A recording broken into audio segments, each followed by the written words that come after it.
네, 오늘도 함께 말씀 안에 만나면 감사합니다. 오늘까지 해서 천사의 얼굴 한 전사 스데반의 제목으로 본문의 말씀으로 말씀을 함께 나누고 스데반의 이야기를 내려주어 보겠습니다. 살려고 했다면 그렇게 말하면 안 됐었습니다. 스데반이 그 앞에 있는 공회 앞에서 살아보려고 했다면 그 얘기를 꺼내면 안 됐었습니다. 우리 살아가다 보면 그 말 한마디 때문에 참 위기를 겪을 때가 있는데 오늘 스데반이 딱 그랬습니다. 안 그래도 선민의식으로 꽉 차 있고 그들의 역사에 자부심이 있었는데 그 민낯을 드러내고 만 거죠. 더 나아가 너희들이 똑같은 그렇게 거역의 역사를 쓰고 있다고 말하니 듣는 그들이 가만히 있을 수 없었던 겁니다. 그들의 불순종을 드러내고 그리고 율법이 있으면 자부심이 여기지만 사실 율법과는 실상의 삶은 멀었고 또 성전을 섬기는 하나님을 섬기는 게 아니라 성전을 섬기는 그들의 모순됨을 지적했을 때 오늘 그들의 반응은 우리가 본 54절처럼 듣고 마음의 찔림은 분명히 있었지만 이를 갈았다 그럽니다. 스데반이 지금 고소당했기 때문에 너희도 한번 당해봐라 라는 앙심이 아닙니다. 지금 계속해서 확인되어지는 내용을 보게 되면 지금 적어도 스데반은 자신의 앞에 있는 유대인, 헬라파 특별히 유대인들이 자기와 함께 있던 시간들만큼이나 그들도 예수를 만나 돌아오길 바라는 간절함이 있었던 거죠. 그러니까 이기기 위한 변론이 아니라 살리기 위한 전파였습니다. 우리가 그걸 지난주에 확인해 봤었고요. 그런 진실한 양심을 가지고 진심으로 다가가고 있었지만 받아들인 그들의 마음의 찔림은 기대했던 회개로 향하지 않고 더 극한의 분노와 적개심으로 향하고 있는 걸 우리가 확인하고 있습니다. 그 사이 스데반은 성령 충만한 중에 하늘을 바라보면서 야수처럼 으르렁거린 그들 앞에서 쫄기보다는 하나님께서 은혜로 열어주신 하늘 아래서 예수님의 영광을 봅니다. 자기들이 못 박아 죄인 취급했던 예수가 영광의 하나님과 함께 있다고 말을 들으니 유대인들이 가만히 있겠습니까? 이거 소위 발작 버튼이라고 그러는 거 아닙니까? 건드려서 안 되는 걸 건드려버린 거죠. 그래서 결국에는 재판의 결과와 상관없이 이제 유대인들은 일제히 큰 소리를 내며 귀를 막고 스데반에게 달려들어 그를 선박으로 내쫓고 돌로 쳐 죽입니다. 이 연속된 동작을 보십시오. 한 사람 스데반이 감당하기 너무 버겁지 않겠습니까? 특별히 큰 소리를 지르고 귀를 막았다는 건 뭘까요? 극도의 거부감을 말하는 겁니다. 듣고 싶지 않아! 이런 거 아니겠습니까? 또한 달려들어 성 밖으로 내치고 라고 했을 때 이 달려들어라는 말이요 어디에도 쓰이냐면 여러분 잘 아십니다. 거라사 지역에 귀신 들렸던 군대 귀신 들렸던 남자가 있었잖아요. 그 귀신을 하나님께서 예수님께서 쫓아내실 때 축사하실 때 그들이 어디로 가겠다고 그랬어요? 돼지떼로 간다고 그랬잖아요. 돼지떼가 바다로 달려들어 라는 말이 있는데 그 단어로 같은 단어입니다. 가파른 비탈로 돼지떼가 내리 달려라는 말이 오늘 여기 달려들어랑 같은 말인 겁니다. 여러분 어떤 그림이 그려지세요? 그 돼지떼는 귀신에 의해서 바다가 죽는 곳인 줄 알고 뛰쳐나갔던 것처럼 지금 이들의 행태는 하나님의 성령이 함께하는 행태가 아니라 악령에 붙들린 듯한 모습을 보여주고 있었다는 겁니다. 더 나아가서 돌로 쳐 죽였다는 것은 그들 편에서 지금 스데반은 신성 모독죄를 범했기에 적합한 처형을 행했다라고 말하고 있는 겁니다. 그런데요, 조금 재미있는 건 그 가정 속에 58절을 보시게 되면 사울 앞에 증인들이 옷을 벗어 두고 던졌다라는 표현이 나옵니다. 사울이 앞에 서 있는데 증인들, 그러니까 아까 신문할 때 거짓 증인으로 세워졌던 자들이 먼저 그 옷을 그 앞에 던져놓고 지금 스데반에게 돌을 던지는 과정이 소개되고 있습니다. 여기서 잠시 볼 것은 우리 나중에 한번 하겠지만 지금 사울은 방관자 정도가 아닙니다. 지금 요 모습은 그 현실, 지금 그런 어떤 득세된 현실 속에 지금 사울이 어느 정도의 어떤 주관자로, 다시 말하면 그 승인을 하고 있고 주도해 가는 자리 보여주고 있는 겁니다. 더 나아가서 여기서 그들의 모습은 뭐냐면 어느 정도의 모습을 갖추는 겁니다. 그러니까 우리 그럴 때가 있잖아요. 실상은 다 짜고 치는 건데 형태는 갖추는 듯. 왜 그런 거냐면 여러분 신명기 말씀을 보게 되면 증인이 가장 먼저 돌을 던지게 되어 있습니다. 이유는 두 가지입니다. 그가 먼저 첫 돌을 던져야 되는데 만약에 엉뚱한 사람이 돌을 던지면 어떻게 될까요? 큰일 나는 거죠. 그러니까 그 증인이 볼 때 분명히 그 사람이랑 확인하고 던지게 되어 있고, 또 나아가 증인의 입장에서는 책임감을 가지라는 겁니다. 아니면 말고요가 아니라 네가 방금 이 사람이 그 일을 했다고 했는데 그 말이 맞다면 돌을 던지고 그렇지 않다면 이제라도 돌을 내려놓으라는 거거든요. 그러니까 어떻게 보면 안전장치인 거죠. 거짓 증인을 하지 않도록 안전장치를 만든 거예요. 그런데 우리가 알고 있는 것처럼, 지난 시간 봤던 것처럼 지금 이 사울 앞에 옷을 던져놓고 돌을 던지려고 하는 사람들은 매수된 사람입니까? 진실한 고백을 갖고 있는 사람이었습니까? 매수된 사람이었거든요. 무슨 말이죠? 형태는 그럴듯한 율법의 적당한 처형 절차를 밟고 있지만, 그래서 정당성을 갖고 있다고 말하고 있지만 거짓 증인들이었기 때문에 스스로 양심을 부정하는 행태를 갖고 있는 것입니다. 단순히 군중의 폭력에 스데반이 희생당하고 있어 이런 모습이 아니라 지금 율법을 어겼다라는 그 근거에 의해서 적합한 처형 절차를 받고 있다고 말하고 싶었을 것 같아요. 그런데 실상 내용은 그렇지 않았던 것이죠. 한번 생각해 보면 좋겠습니다. 이들의 지금 분노와 적개심, 그리고 모양새는 나름 율법에 적합한 절차를 밟고 있지만 실상은 그들의 감정을 고스란히 쏟아내고 있는 이 현실, 정당한가라는 것입니다. 앞서 말씀드린 것처럼 스데반에게 책임을 묻기에는 스데반은 너무 진심이었습니다. 정말 자기가 이전에 그들과 함께 있던 시간들만큼이나 돌아오길 바랬던 거예요. 나도 예수 만나기 전에, 메시아이신 예수님이 믿어지기 전에 율법이 전부였고 성전이 전부였던 시절을 함께 보냈던 그 지인들 앞에서 그들이 돌아오길 바라는 거예요. 그런데 오늘 이들은 그 진심을 거부하고 분노를 쏟아내고 있습니다. 이들의 분노와 적개심이 정당한가라고 할 때 우린 다 압니다. 이들의 적개심 분노는 불편한 진리를 외면하는 완고한 태도라는 것. 잘못된 신앙과 위선이 드러나는 것에 대한 방어적 반응이지 진리를 변호하는 의로운 분노는 아니었던 것입니다. 감추려고 스데반을 죽이려 했던 거예요. 우리 이런 일을 많이 보잖아요. 저 사람을 제거함으로써 드러나야 할 수밖에 없는 진실을 덮으려는 행태들은 이 세상에 넘쳐납니다. 이런 상황이 돌게 다시 한번 득달같이 달려들고 이를 갈며 분에 차 돌을 던지고 있는 이들의 행태 속에서 우리의 모습을 좀 돌아볼 필요가 있습니다. 이들이 우리가 거리가 멀다고 말할 수 있겠습니까? 왜냐하면 들음의 반응은, 듣고 보이는 그 반응은 우리의 현 주소, 우리의 영적 상태, 우리의 마음의 형편을 고스란히 반영해 줄 때가 많기 때문입니다. 내가 어떤 상태에 있는지를 알려면 듣고 싶은 말을 통해 확인되는 게 아니라 들어야 할 말 앞에 어떤 모습을 보이고 있느냐로 확인되는 겁니다. 누구나 정말 너 잘하는 것 같다라는 말에는 다들 그득득합니다. 그런데 이거는 문제인 것 같다고 할 때 거기서부터 우리는 자존심이 걸리기 시작하는 거죠. 사랑하는 주안의 가족 여러분, 우리는 어떠세요? 누군가의 좋은 두째 치더라도 하나님께서 말씀 속에서 내 모습을 직면하게 하셨을 때, 야, 봐봐, 네가 딱 사울 같지 않니? 이스라엘이 거역하는 역사에 너의 모습이 있지 않니? 라고 하셨을 때 우리는 그 직면한 진실이 모두가 고통스럽고 때로는 화도 나지만 이번 기회가 나를 바꾸실 하나님의 기회인가 보다 하고 겸손히 취하는 자세를 취하는지 한번 돌아보시면 좋겠습니다. 저는 이런 표현을 조금 종종 저도 나름대로 쓰게 되는 것 같습니다. 하나님이 우리 인생을 다루어 가시고 빚어 가신다. 분명 여러 번의 기회를 통해서 내 안에서 바뀌었으면 하는 부분들을 바꿔 가시는 것 같아요. 왜 이런 만남을 통해, 왜 이런 상황을 통해서 나는 드러내고 싶지 않은 것들을 자꾸 드러내시는지. 제가 한 번씩 얘기 드렸던 것 같은데, 예전에 군대 이렇게 전역하고 발의 상태가 좀 안 좋았어요. 보통 다들 아시죠? 무좀이 생기면 쩍쩍 벌어지기도 하고. 이게 쉽게 고칠 수 있을 텐데, 그 발을 보여주고 싶지 않아가지고 내내 감추고 있다가, 오래 아팠던 기억이 있어요. 근데 아내가 계속 얘기해가지고 한번 가서 용기 내서 발을 보여줬어요. 하루 만에 바르니까 괜찮아지래요.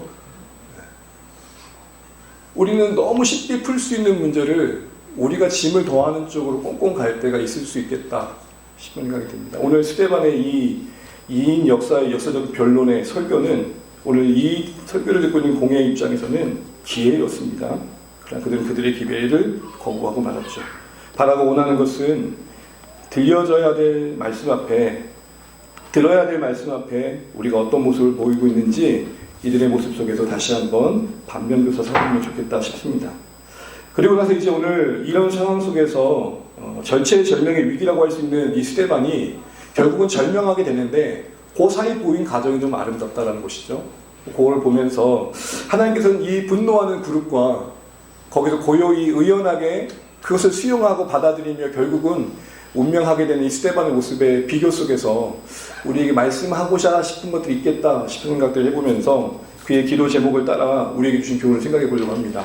우리 59절 60절 같이 한번 읽어보면 좋겠습니다. 시작. 그들이 돌로 스데반을 치니 스데반이 부르짖어 이르되 주 예수여 내 영혼을 받으시옵소서 하고 무릎을 꿇고 크게 불러 이르되 마옵소서 이 말을 하고 자니라. 아멘. 오늘 이 고백 속에서 저는 누가가 왜 이 스데반의 죽음을 단순히 비극으로만 기록하지 않고 뭔가 좀 하나님 앞에서 성령 충만한 중에 그 죽음을 받아들이는 모습으로서 우리에게 보여주고 있는지를 생각해 보면 좋겠습니다. 아마도 당시에 동일한 고난 가운데 있는 성도들에게 하고 싶은 말이 있었을 거고 그 정도의 고난은 아니지만 그래도 신자로 살아가게 버겨운 우리에게 어떤 모습을 갖추는 게 하나님의 기대인지를 알려주고자 하는 마음도 있을 거라는 생각이 듭니다. 여러분 보세요.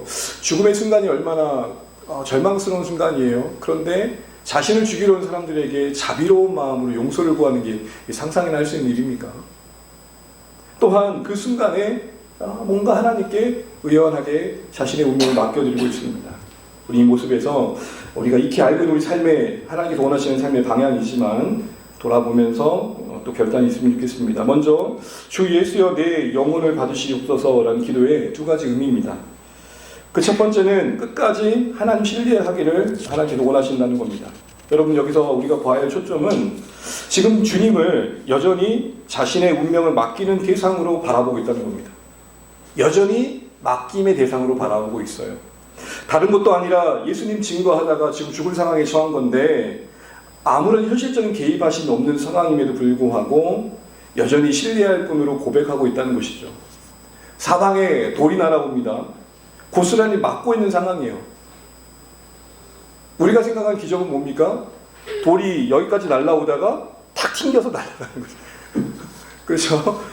갑자기 이 무슨 신기한 일들이나 던지는 족족 다 튕겨 나가는 거예요. 우리가 생각하는 기적은 그거 아닙니까? 근데 지금 본문은 어떤 거예요?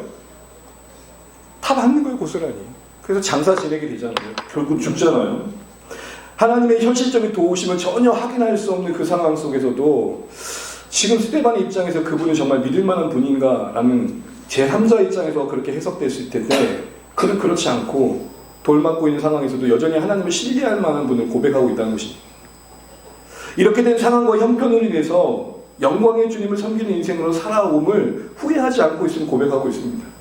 그러니까 제가 그렇게 주님을 섬기며 고생하고 수고했는데 결국 요거조차도 해결할 수 없는 분이 당신이라면 저 조금 헷갈려요 라고 말할 수 있는 상황인데 묵묵히 여전히 하나님은 나의 영혼을 맡아주실 만한 분입니다 라고 이야기하고 있는 그의 고백 속에서 조금 더 한 걸음 나가면 그는 그 시점에 이런 고백을 하고 있는 것이죠. 내가 이런 형편과 상황으로 인해서도 영광의 주님을 섬기는 인생으로 살아가고 있는 이 현실을 후회하지 않습니다. 걸어온 모든 시간 은혜였고 걸어간 모든 날도 주의 주관하심에 있습니다. 살면 사는 대로 죽으면 죽는 대로 주의 뜻 안에 내가 있으니 그 뜻의 선하심 따라 내 인생 펼쳐질 것을 바라보면서 이 시간을 지나가겠습니다 라고 말하는 겁니다. 지금 이 상황만을 가지고 판단하기엔 하나님 너무 크십니다. 지금 이 상황만을 가지고 하나님이 없다 하기에는 하나님 너무 신실하셨습니다. 이런 고백을 하는 것이죠. 더 쉽게 말씀드린다면 우리 삶의 마지막 순간까지 주님을 향한 신뢰의 여정이 돼야 될 텐데 오늘 이런 형편 속에 우리가 처해 있을 때에도 모든 것을 맡길 만한 분으로 감히 고백할 수 있는가? 제가 아는 분들이 늘 고민이 그거예요. 목사님 제가 교회를 다니는데 교회 안 다니시는 부모님들이 늘 이렇게 얘기하는 거예요. 네 그래 교회 다니는 거 좋다. 그런데 교회 다니는데 너는 왜 그렇게 어려움이 끊이지 않니? 뭐라고 얘기하실 거예요. 대체나 들어보니까 우리 하나님께 그렇게 믿을 만한 분 아닌 것 같아요 라고 말하기에는 우리 마음의 양심이 허락하지 않잖아요. 근데 그렇다고 확신 있게 아니에요 라고 말하기에도 우리도 엮이는 헷갈리잖아요. 안 그러십니까 여러분? 돌멩이가 던져질 때 몇 번 맞는 것도 아니고 계속해서 쏟아진 돌을 맞을 때 하나님 한두 개는 안 맞게 해주시면 안 돼요? 라는 생각하지 않았겠어요? 그것마저도 허락되지 않은 상황 속에서 맡겨드리고 있습니다. 사랑하는 주 안의 가족 여러분, 이런 스데반의 모습을 통해 우리에게 기대하신 삶의 모습은 뭘까요? 고난 속에서도 끝까지 하나님을 신뢰하는 신앙의 모습들을 기대하고 계시다라는 것입니다. 그리고요, 그게 가장 하나님께 영광됩니다. 쉽게 말하면 이런 고백이 저는 하나님 가장 기뻐하시는 고백이라고 생각하는 겁니다. 감사합니다. 하나님 도우셔서 이렇게 1등 했습니다. 우리 같은 뭐 어떤 미스 코리아나 이런 데 보면은 원장님 감사하고요. 그리고 우리 하나님 감사합니다. 이렇게 말하고 싶은 자리에 우리는 늘 있으면 좋겠지만 그게 또 아닐 때가 있잖아요. 그런데 하나님 언제 더 기뻐하시느냐? 오늘 이 본문에 근거하자면 전혀 확인될 수 없는 하나님의 사랑, 진짜 하나님이 계신다면 이런 일이 일어나지 않지라고 오히려 의문만 더해져가는 형편 속에서도 이 한마디를 하는 겁니다. 우리 하나님 그럴 분 아니시다. 인간적으로도요, 우리 서로에게 그런 고백이 가장 큰 찬사가 됩니다. 제가 여러분 혹시라도 오해를 받아 매도당하는 상황 속에서 이면 형제가 이렇게 말해주는 거예요. 아휴, 저 때부터 알아봤어 내가. 이거는 뭐죠? 아니 그게 아니고 그럴 분 아니신데 뭔가 오해가 있겠지. 너무 다르잖아요. 하나님과 우리의 관계 속에 확인될 고백이 바로 그런 것이 아닐까 싶습니다.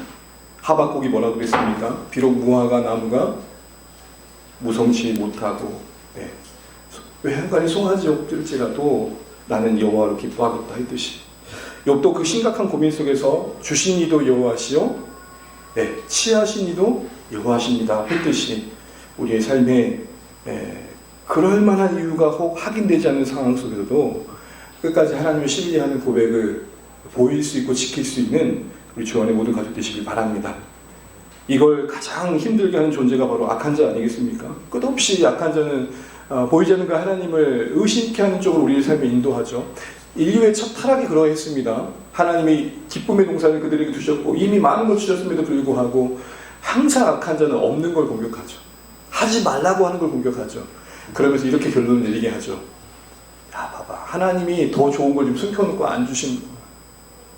이런 분들을 오해하게 해서 결국에는 불순종의 자리로 이끌어간 걸 보게 됩니다. 사랑하는 주 안의 가족 여러분, 여러분의 매일의 삶이 이 하나님을 신뢰하는 연습의 하루하루가 되시길 바랍니다. 그래, 이 악물고 그래도 지나왔더니 하나님 신뢰할 만한 분이셨구나를 확인하는 여정 되시면 좋겠습니다. 그래서 우리가 어떤 형편 속에서도 오늘 스데반처럼 인생의 끝자락에 뭐 하나 확인되지 않는 돌 던짐의 상황 속에서도 하나님은 나의 하나님이셨습니다 라고 고백할 수 있는 승리가 우리에게 있기를 간절히 소망합니다. 두 번째로는 끝까지 겸손을 지켰던 모습을 확인해 보게 됩니다. 이제는 자신의 영혼을 맡길 만한 대상으로 여겼던 뿐만 아니라 자기의 영혼을 맡기고 있다는 겁니다. 여러분, 영혼은 가장 소중한 거잖아요. 특별히 영혼이라는 것은 죽음과 함께 소멸되지 않는 영적인 영원한 존재를 말하죠. 누군가는 사람이 죽고 나면 사라진다고 말합니다. 소멸한다 그래요. 여러분 어떻게 생각하세요? 우리가 죽고 나면 우리 안에 영적인 존재로서의 그 영혼은 사라질까요? 또 어떤 분이 이렇게 말합니다. 쉼없이 잘 거라고. 그때 잘 건데 여러분 미리 자지 마세요. 계속 자고 있을 거라고 얘기합니다. 여러분, 우리가 성경의 곳곳의 흔적을 보게 되면 예수님이 십자가에 매달리실 때 한편 강도에게 뭐라고 말씀하셨어요? 네가 오늘 나와 함께 어디에 있으리라? 낙원에 있으리라. 스데반은 자신의 죽음과 함께 이제 하나님 앞에 자신의 영혼이 향하게 될 것을 소망하면서 받아주십시오라고 고백하고 있는 거예요. 다시 말해서 주님 품에 안길 부활의 영생의 날을 지금 다시 한번 바라보고 있는 것이죠. 그런데 여러분, 고백이 뭡니까? 받아주십시오예요. 허락을 구하고 있고 용납을 구하고 있어요. 제가 집에 들어갈 때 똑똑똑하고 아주들이 있는데 저 들어가도 되겠습니까? 하면 여러분 어떻게 생각하시겠습니까? 뭔 짓을 하는 거야? 뭐 하는 거예요? 라고 하겠죠. 내가 들어가면 당연히 들어간 내 집인데. 스데반은 신자입니다. 하나님 나라는 그에게 마땅히 주어진 은혜입니다. 그런데 죽음 끝자락에 그는 그 영혼이 그 주님 품에 안길 날들을 당연시 여기지 않고 뭐라고 얘기하고 있어요? 주님, 저를 받아주십시오. 이렇게도 말할 수 있지 않았겠어요? 주님 보셨죠? 제가 돌만 지금 세고 있는데 150개까지 세는데 그대로 못 세겠어요. 한 150개 정도 맞았거든요, 지금. 이 정도면 천국에 당당히 입성할 수 있지 않겠어요? 라고 얘기하지 않았다. 쏟아지는 돌을 받고 죽었음에도 불구하고 뭐라고 얘기하고 있다고요? 저를 받아주십시오. 이 말의 전제는 뭐예요? 여전히 저는 주님이 허락하지 않으시면 한 발자국도 그 영광스러운 곳에 내디딜 수 없는 죄인입니다. 사도 바울이 그래서 이런 고백을 합니다. 고린도서 15장 10절인데 우리 화면이나 노트 같이 보시죠. 시작. 내가 모든 사도보다 더 많이 수고하였으나 내가 한 것이 아니요 오직 나와 함께 하신 하나님의 은혜로다. 아멘. 수고했는데 누구보다도 더 많이 수고했는데 그래서 누군가에게는 자랑이 되고 의가 되고 인정해주지 않으면 섭섭함이 될 만한 삶의 내용을 안고 있는데 뭐라고 얘기합니까? 결국 그것이 그의 자랑이 될 수 없는 은혜를 먼저 이야기합니다. 여러분 살아가다 보면 신앙이 커간다는 거 어디서 확인하십니까? 저는 개인적으로 염치를 알아간다는 것입니다. 염치라서 그런 게 아니고요. 염치를 알고 수치를 알아가게 되더라고요. 아무리 대단한 헌신을 했어도 자랑이 될 수 없더라고요. 또한 그것이 누군가에게 인정을 받지 못하는 것이 그렇게 섭섭하지 않는 쪽으로 가는 것이 저희 신앙의 성숙을 확인하게 되는 현장인 것 같습니다. 희한한 건 제가 은혜 안에 있을수록 나름 신앙이 좀 더 깊어져 간다는 느낌이 있을수록 더 부끄러움이 많아지더라고요. 여러분 저만 그런 건가요? 바울이 노년에 마지막 서신 디모데후서 앞에 그 끝자락에 했던 디모데전서 1장 15절에 이렇게 말합니다. 너무 잘 하시는 고백이에요. 내가 죄인 중에 뭐라고요? 예수다. 여러 죄인들이 있지만 그 중에 우열을 가른다면 나만한 존재 없습니다. 예수라는 말에 두목이라는 말에 방점을 짓고 있습니다. 여러분 바울이 그 정도 시점에 서신을 썼을 때의 신앙의 연륜과 헌신의 내용을 생각하면 너무 조금 믿음 없는 고백 아닙니까? 그런데도 그렇게 헌신을 했음에도 불구하고 하나님 앞에 섰을 땐 자랑할 게 없다 얘기하는 겁니다. 우리의 삶이 연륜이 더해가고 세월이 더해갈수록 하나님 앞에 영광 돌릴 일만 많아지시기를 간절히 소원합니다. 애쓰시고 땀 흘리시고 수고하신 모든 것들이 하나님의 기억하심과 헤아림 속에 다 받아들여졌으면 이미 확신하시고 혹여라도 누가 알아주든 그렇지 않든 이제 감사와 그리고 내가 이 땅에 사는 날 동안 그래도 한 번뿐인 인생 생명이 있어 하나님을 위해 살 수 있는 인간으로서의 시간이 주어졌다는 거 감사하자 하는 것이죠. 사랑하는 전에 가진 여러분, 우리의 연륜이 우리의 시간이 쌓여갈수록 그 겸손을 잃지 않는 우리의 신앙 되시길 바랍니다. 그래서 죽음의 마지막 순간에 하나님 그래도 주의 은혜로 여기까지 왔고 여전히 부족한 나 이제 죽음과 함께 내 영혼 주님 앞에 나아갈 텐데 저를 좀 용납해 주시면 안 되겠습니까? 라는 그 은혜가 우리의 생애의 끝자락에도 계속 되시기를 간절히 바랍니다. 두 번째로는 스데반의 기도에 두 번째는 이제는 그 자신을 위해 기도가 아니라 자신을 향해 돌 던지는 형들의 기도인데요. 그의 기도가 무엇입니까? 주여 이 죄를 그들에게 돌리지 마옵소서. 여기서 우린 첫 번째 끝까지 구원의 기대와 소망을 품고 있는 스데반을 보게 됩니다. 자기를 죽이려고 하는 자들을 원망하고 저주하지 않는 것조차도 대단한데 더 나아가서 그들이 구원받기를 기도하고 있습니다. 이에 일관됨. 이것은 그가 이전에 해당해서 복음을 전하는 그것도 진정성 있음을 말하는 겁니다. 여러분 저도 많이 살아보진 않았지만 정말 모든 경우가 다 그렇다고 말할 수 없지만 그 사람의 끝맺음이 앞에 했던 모든 일들의 진정성을 보일 때가 참 많더라고요.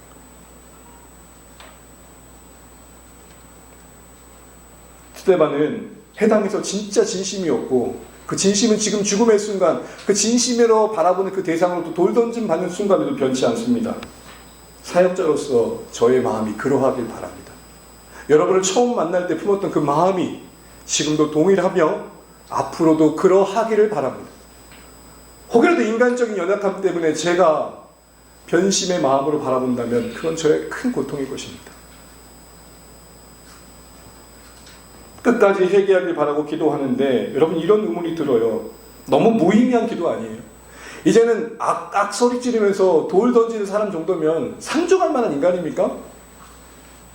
여러분 이 정도 되면 여러분 인간관계에서 어떻게 사십니까? 일단은 삭제, 삭제, 쿡 거절.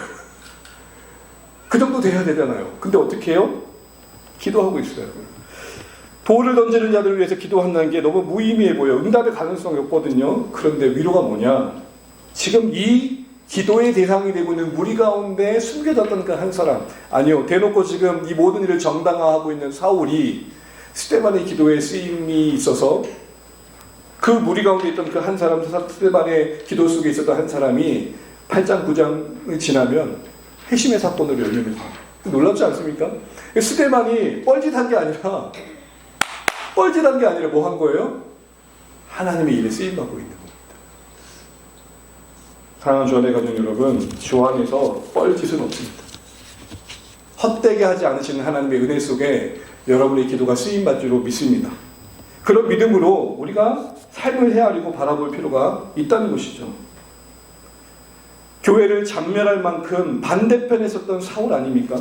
그런데 상상 못했던 열매가 스데반의 기도 가운데 열매를 짓고 있는 겁니다. 지금 하나님 이들을 용서해 주십시오, 사하여 주십시오라고 말할 때 그 안에 누구도 포함되어 있었어요? 사울도 있었다고요. 길리기아 출신의 헬라파 유대인이었던 사울도 그 해당 가운데 있었고 스데반이 죽음을 당연시하고 있지 않았습니까?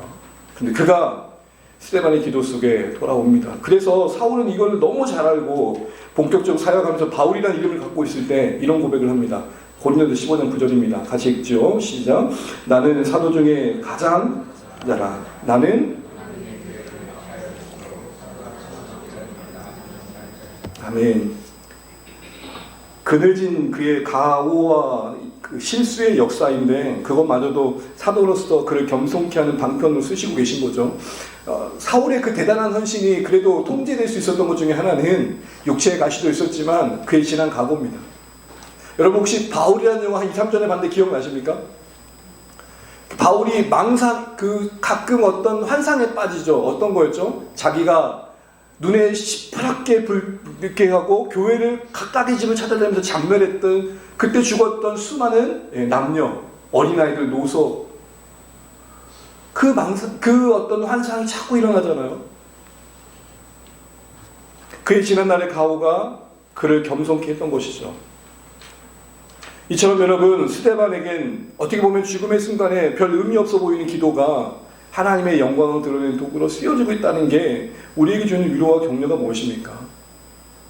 당장 열매가 나타나지 않다고 속단하지 말자는 것과 더불어 죽음의 순간에 누군가가 이렇게 뭔가 죽어가고 있는 순간에도 그 사람의 영혼을 위해 기도해 주는 게 그렇게 의미 없지 않다는 것입니다.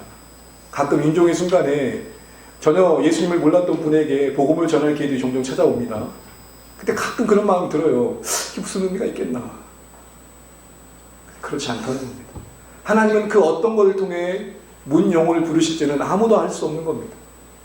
평안함과 또 안전된 환경 속에서 불러내기도 하시지만 극한의 상황 속에서 불러내기도 하시기 때문이죠. 한나의 탄식이 사사시대를 깨우는 지도자 사무엘을 준비할 줄 누가 알았겠습니까?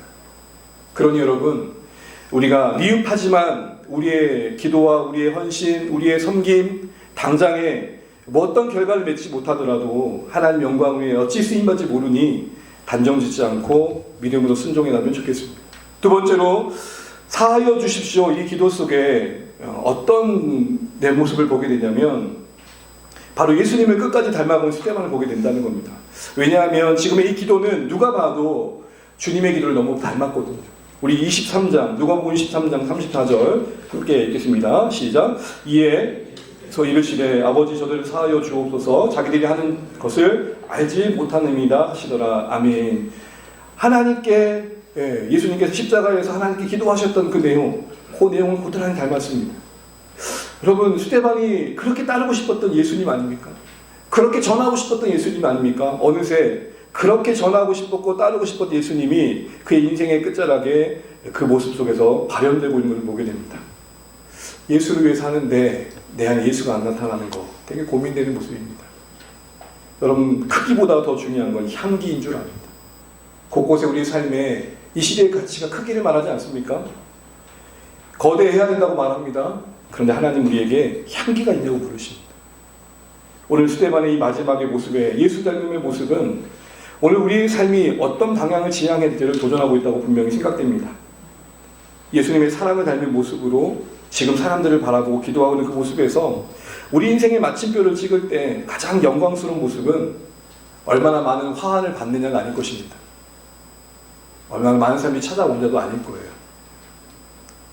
빈소에 얼마나 많은 것들이 올려져 있는 것도 아닐 거고요.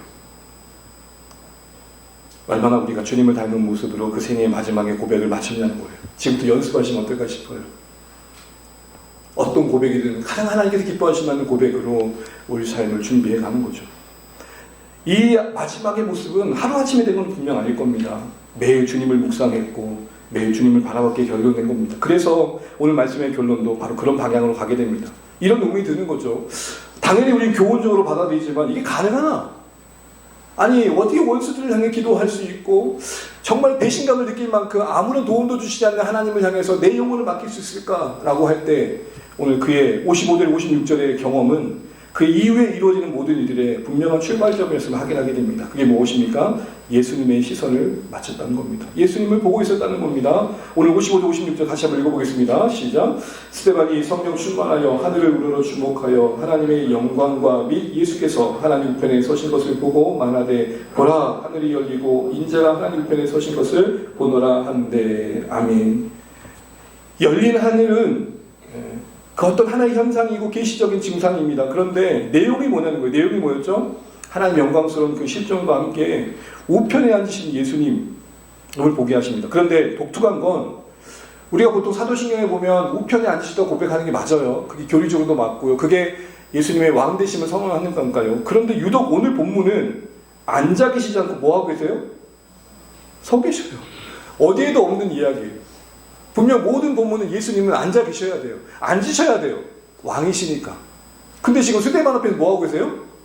서신 모습을 보고 있어요. 뭘까요? 두 가지입니다. 이 서 있는 모습은 당시에 변호적인 자세를 말합니다. 지금 법정에서 돌 던짐을 당할 수밖에 없는 스데반, 모략에 넘어가 거짓된 재판에 희생양이 되고 있는, 그래서 죄인 취급 나가고 있는 스데반, 그에게 말하는 겁니다. 세상은 너를 죄인으로 정죄했지만 하늘 법정에서는 너는 의인이란다. 내가 변론하고 있어. 얼마나 위로가 됐을까요?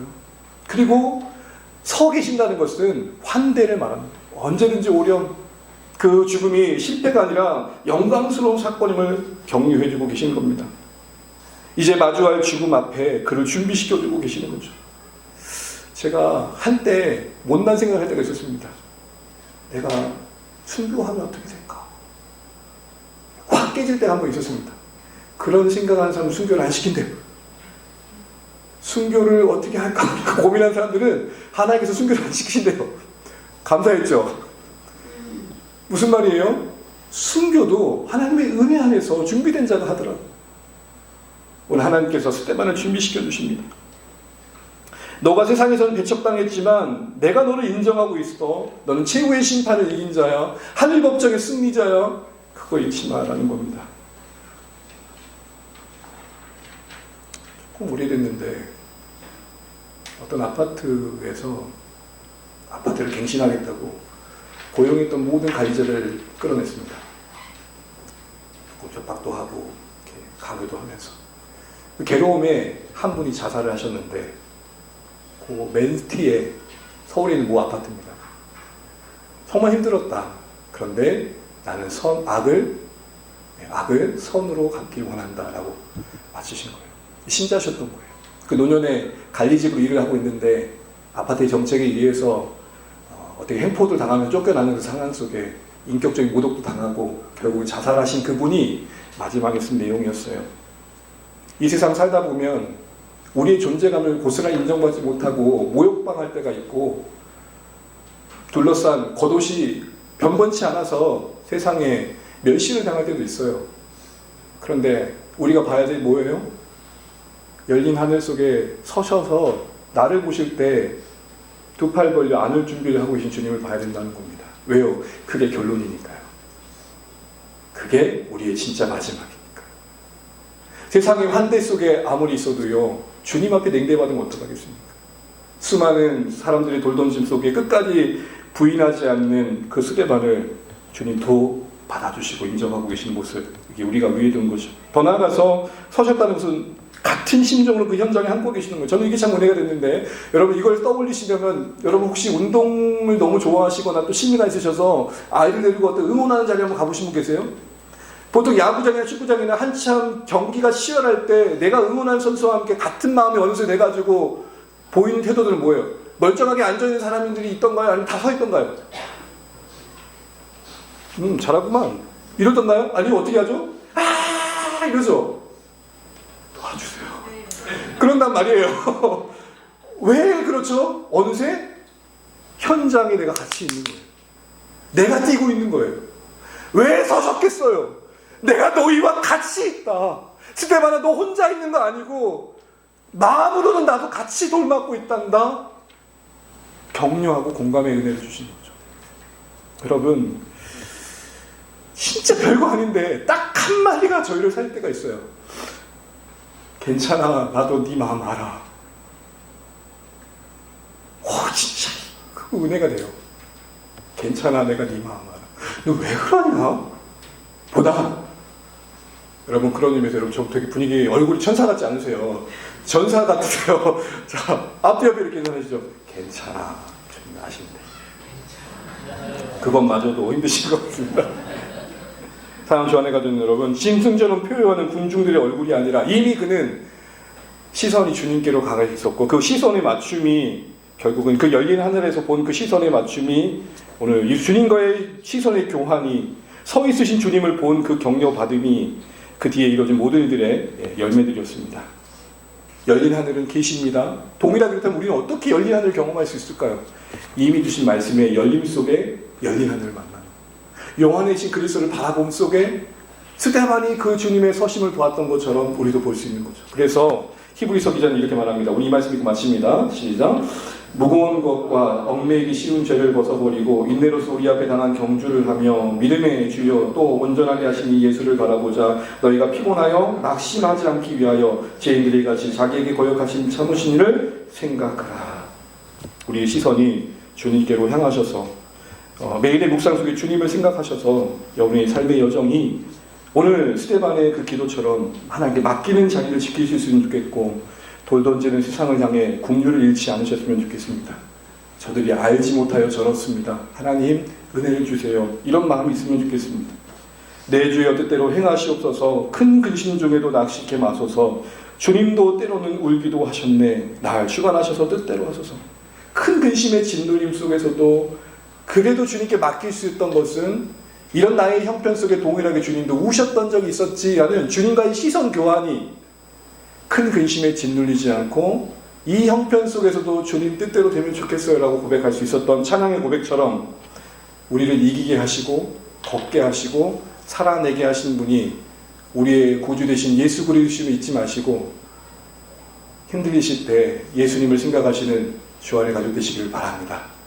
이 상황 속에, 이 고독 속에, 이 괴로움 속에, 이 배반 속에, 이 내침 속에, 이 힘겨운 속에 주님은 어떻게 하셨지? 그게 우리를 살립니다.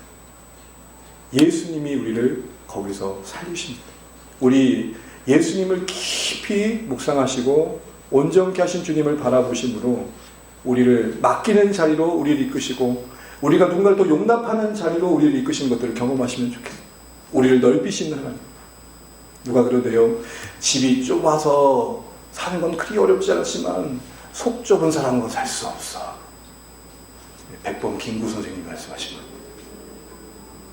하나님께서 우리 마음의 심령을 예수로 넓히셔서 그래서 좀 더 아는 쪽으로, 그래서 좀 더 내 인생을 맡기는 쪽으로 우리 이끌어 가신 것들을 경험하셔서 오늘 스데반이 열린 하늘 속에 경험했던 그 은혜들을 우리 모두가 누려가시기를 간절히 소망합니다. 하겠습니다. 우리 한 2분 정도 주신 말씀 묵상하면 좋겠습니다. 스데반이 전사했습니다.